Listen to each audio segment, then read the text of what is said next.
Maaga nga ako lumabas dito dahil bago ako bumiyahe, dadaan muna ako dito sa Posh Motorcycle Shop. Naimbitahan kasi ako dito para sa isang event at pagdating ko nga ay bumungad kagad sa akin yung mga nakaparadang motor sa labas. Medyo late na nga ako dito ng very light dahil kanina pa pala tong umaga nag-start. May mga sayawan at mga palaro. Sobrang daming pag-giveaways nga nila dito. Kaya nung natapos na yung event, dumiretso biyahe na din ako. Kaya naman nung pag-open ko ng apps, kaagad naman akong pinasukan ng booking. Kaya umalis na kaagad ako dito para puntahan na kagad yung unang pasahero natin. Pagdating ko nga sa pick-up point at tinanong ko siya kung gusto niya ba mag-shower cap, kaso sabi niya wag na daw. Kaya binigay ko na lang sa kanya yung helmet at umalis na agad kami para maihatid ko na kagad siya. Pag-drop ko nga sa kanya, kagad naman akong pinasukan ng pangalawang booking. 1.7 km yung pick-up neto. Kaya nung pagka-accept ko, pinuntahan ko na kagad. Nung malapit na nga ako sa pick-up point, biglang kinancel ng pasahero. Medyo nakakainis lang yung mga ganito. Kasi nag-effort tayo pumunta sa pick-up point pagka-accept natin ng booking. Kahit traffic papunta, gumagawa tayo ng paraan para mapuntahan lang yung pasahero. Tapos ika-cancel kung kailan malapit na. Buti na lang may pumasok agad na booking. Ang kaso, yung pick-up point, doon kung saan ako galing kanina. Di ko alam kung pinaglalaruan ba ako ng tadhana o pinaglalaruan ako ng mga pasahero.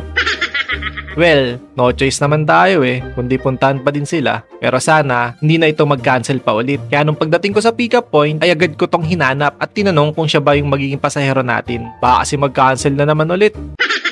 Pinasukan nga agad tayo, papuntang Marikina. 185. Long ride.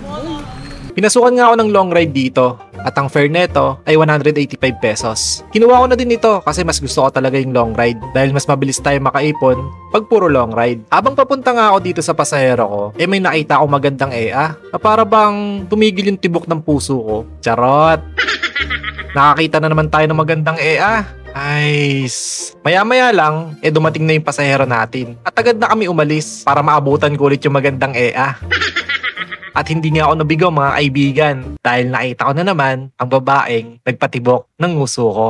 Ikaw pa rin pala ang hanap-hanap para na kahit magpanggap di matatago na ang iyong yakap. Hanggang dito na lang muna mga kaibigan. Kita-kits sa susunod nating paghahanap ng pasahero pala. Aray ko!